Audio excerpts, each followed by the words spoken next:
네, 외국인에 대한 코로나19 검사와 치료 비용을 우리 정부가 부담하는 것을 놓고 논란이 끊이질 않고 있습니다. 어디까지가 사실인지 한동호 기자가 보도합니다.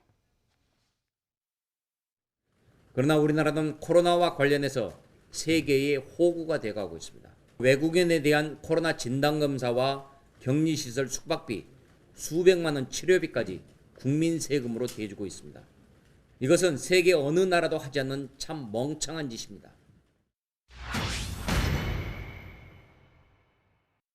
나라마다 의료 체계와 방역 정책이 천차만별이어서 외국인에 대한 진단과 검사 비용을 어떻게 처리하는지도 제각각입니다. 중국은 전액 외국인 본인 부담이고 싱가포르는 외국인 검사와 치료를 아예 중단했습니다. 반면 영국과 말레이시아는 우리와 같이 외국인 진료가 무료입니다.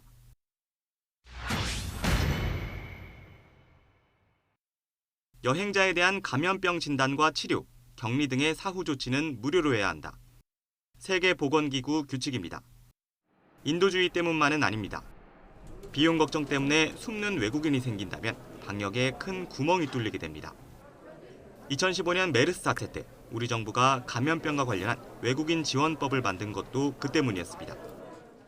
유증상자, 특히 확진 환자가 지역사회에 노출되지 않게 검역 단계에서 확진 환자를 찾기 위한 그런 검역의 일환으로 진행이 되고 있습니다. 외국인 퍼주기라며 SNS 등을 통해 퍼진 글입니다. 확인 결과 1,442명 가운데 외국인은 10%에 불과합니다. 숙박비와 식비를 지원한 건 맞지만 격리 기간은 2주가 아닌 하루, 이틀이었습니다. 사실 가운데 일부를 생략하고 일부는 부풀린 사실상의 허위 정보입니다. 정부의 외국인 입국자에 대한 지원 방침은 전 세계적인 코로나19 확산세에 대응해 바뀌고 있습니다. 현재 환자가 급증하는 유럽에서 온 외국인은 진단과 치료가 무료. 미국 등 다른 곳에서 온 외국인이 무증상인대로 검사를 받으려면 돈을 내야 합니다.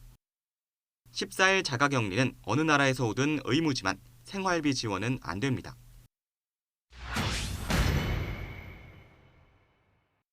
코로나19가 본격적으로 퍼진 2월부터 외국인 입국자 수는 급감합니다.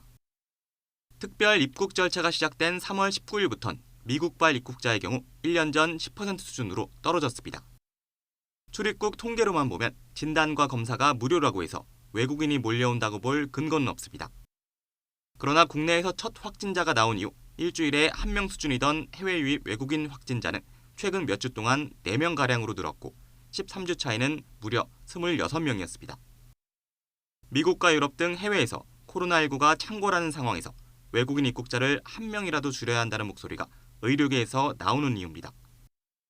방역 차원에서 보면은 어떻게든 환자를 적게 유지하는 게 맞으니까 외국에서 온 분들이 우리한테 이센셜한 사람들이면 필요하겠지만은 그렇지 않으면 막는 게 원칙적으로 제일 바람직하죠.